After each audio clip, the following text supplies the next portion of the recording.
नमस्कार दोस्तों, स्वागत है आप सभी का हमारे इस चैनल एस्ट्रो सच पर। चलिए गुरुजी से सुनते हैं आज के उपाय। नमस्कार, आपका स्वागत है। दोस्तों, हमारे शास्त्रों और पुराणों में कई रहस्यमय मंत्रों के बारे में बताया गया है।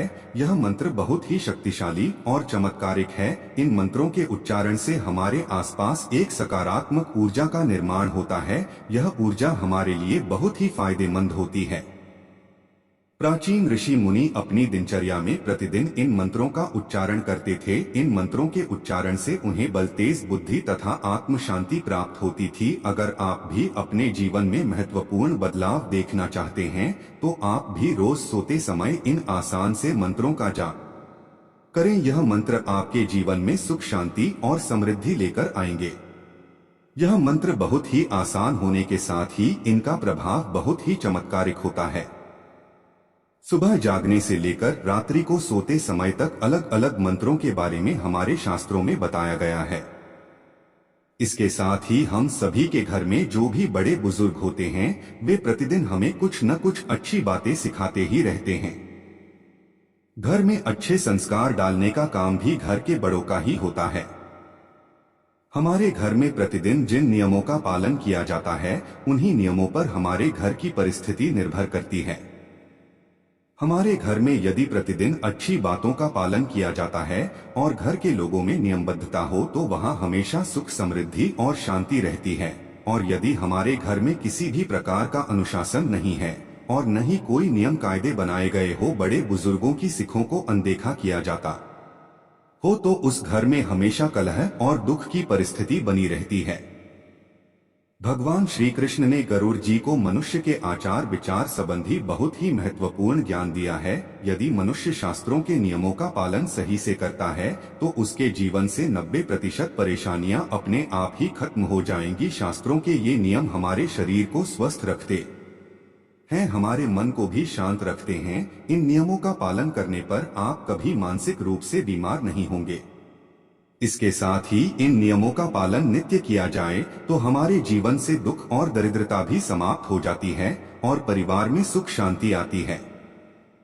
आज हम आपको ऐसे ही कुछ शास्त्रीय नियमों के बारे में बताने जा रहे हैं, जिनका पालन बच्चों से लेकर बूढ़ों तक सभी को करना चाहिए। इससे आप 1 महीने के अंदर महत्वपूर्ण बदलाव महसूस करेंगे। आप खुद अपने घर की परिस्थिति को अपनी आंखों के सामने बदलता हुआ देखेंगे। इन चमत्कारिक नियमों का प्रभाव ही ऐसा पड़ता है कि व्यक्ति ईश्वर के सानिध्य में चला जाता है और ईश्वर से जुड़ जाता है। तब उसके जीवन से सभी प्रकार के दुख खत्म हो जाते हैं। आइए जानते हैं उन महत्वपूर्ण नियमों के बारे में। दोस्तों, वैसे तो हमारे सभी धर्म शास्त्रों में प्रातःकाल सूर्योदय से पहले ही उठने के लिए सर्वोत्तम समय माना गया है, लेकिन आजकल की अनियमित दिनचर्या में यह असंभव सा लगता है। फिर भी हमें सुबह जितनी जल्दी संभव हो उतनी जल्दी उठने की कोशिश करनी चाहिए।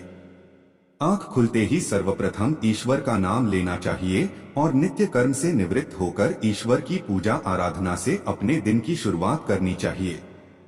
ऐसा करने से आपके तन और मन में नई चेतना और सकारात्मक ऊर्जा व्याप्त होती है, जो दिन भर आपको अच्छी बातों की ओर प्रवृत्त करती है। यदि संभव हो तो सूर्योदय के समय सूर्य देवता को अर्घ्य जरूर दे। सूर्य देवता को अर्घ्य देने के साथ ही सूर्य नमस्कार करने की भी आदत डाले। सूर्य नमस्कार एक सर्वांगीण व्यायाम होने के साथ ही सूर्य देवता के प्रति अपनी कृतज्ञता व्यक्त करने का माध्यम भी है। सूर्य मंत्रों के साथ सूर्य नमस्कार करने से मानसिक प्रसन्नता और शांति मिलती है और साथ ही निरोगी काया और जीवन के प्रति उत्साह भी जागृत होता है। इसलिए प्रतिदिन सूर्योदय के समय सूर्य देवता को नमस्कार करने की आदत डालें। दोस्तों, कुछ पेड़ पौधों को ईश्वर का विशेष आशीर्वाद प्राप्त रहता है। ऐसे पेड़ पौधों की हमारी हिंदू संस्कृति में भगवान की तरह ही पूजा की जाती है। ऐसा ही एक अत्यंत पवित्र पौधा है तुलसी का पौधा। यह पवित्र पौधा हर हिंदू घर में होना ही चाहिए। शास्त्रों में कहा जाता है कि जिस घर में तुलसी वृंदावन नहीं है, वहाँ श्री हरि का वास भी नहीं है, और जहाँ श्री हरि का वास नहीं है, वहाँ लक्ष्मी जी का वास कैसे हो सकता है। तुलसी श्री कृष्ण की अत्यंत प्रिय सखी होती है। सुबह तुलसी को जल अर्पण करने से और कुछ समय तुलसी के पौधे के पास बैठने से अत्यंत शुद्ध और पवित्र हवा हर श्वास के साथ हमारे शरीर में प्रवेश करती है, जो हमें दिन भर सकारात्मक रहने में सहायता करती है। इसलिए देव पूजा और सूर्य उपासना के पश्चात तुलसी की भी पूजा करें। तुलसी की माला को भी गले में धारण करने से मन की शुद्धता और सात्विकता बढ़ती है, मनोबल बढ़ता है और आरोग्य प्राप्ति होती है। दोस्तों, हम अक्सर किसी पूजा पाठ के बाद या तीज त्योहार पर ही अपने माथे पर तिलक लगाते हैं, लेकिन हमारे शास्त्रों में प्रति दिन माथे पर तिलक, कुमकुम, चंदन, केसर, हल्दी और भस्म लगाने का शास्त्रीय, तांत्रिक और वैज्ञानिक आधार पर महत्व बताया गया है। माथे के बीचों बीच इन सभी में से कोई एक भी चीज लगा लेने से व्यक्ति के मन की एकाग्रता बढ़ती है, मानसिक तनाव कम होता है, आध्यात्मिक शक्ति बढ़ती है, जिससे तन और मन में शुद्धता का अनुभव होता है और बुरी शक्तियां चाहकर भी हमारे आसपास नहीं आती है। इसलिए प्रतिदिन पूजा के बाद अपने माथे पर तिलक लगाना चाहिए। दोस्तों, घर में रोज शुद्ध और सात्विक भोजन बनाना चाहिए और सबसे पहले भगवान को भोग लगाकर फिर सबने खाना चाहिए। हमेशा पहली रोटी गौमाता की और आखिरी रोटी कुत्ते की निकालनी चाहिए और उन्हें खिलाना भी चाहिए। संध्या काल में भी नियमित रूप से अपने पूजा स्थान पर दीपक अवश्य जलाएं। साथ ही संभव हो तो घर के सभी सदस्य मिलकर ईश्वर की उपासना करें और श्लोक, भजन या मंत्रोच्चार करें। भगवत गीता, रामायण जैसे पवित्र ग्रंथों का पठन करना भी श्रेष्ठ होता है। इससे घर का वातावरण सुखद और शुद्ध होता है और साथ ही घर के लोगों में सुसंस्कार भी जागृत होते हैं। शाम को तुलसी के पास भी दिया जलाए, घर की सारी नकारात्मकता चुटकियों में दूर हो जाती है। घर में नियमित रूप से छोटे ही सही लेकिन धार्मिक अनुष्ठान आयोजित करते रहे, इससे आपका पुण्य द्विगुणित हो जाता है।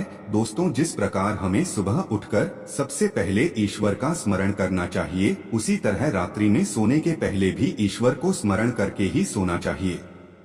हर अच्छी बात के लिए आभार प्रकट करना चाहिए और हर गलती की क्षमा मांगनी चाहिए। घर में रोज अपने बड़े बुजुर्गों को प्रणाम करने की आदत डालें और उनका बहुमूल्य आशीर्वाद की सौगात प्राप्त करें। हर हर मुकुंद मान्यता है कि यह मंत्र दिमाग को शांत करके अच्छी नींद दिलाने में सहायक है। कहते हैं कि इस मंत्र के उच्चारण से सारे अंदर के डर हट जाते हैं और दिमाग को मानसिक बाधाओं से बाहर निकालने में मदद करता है।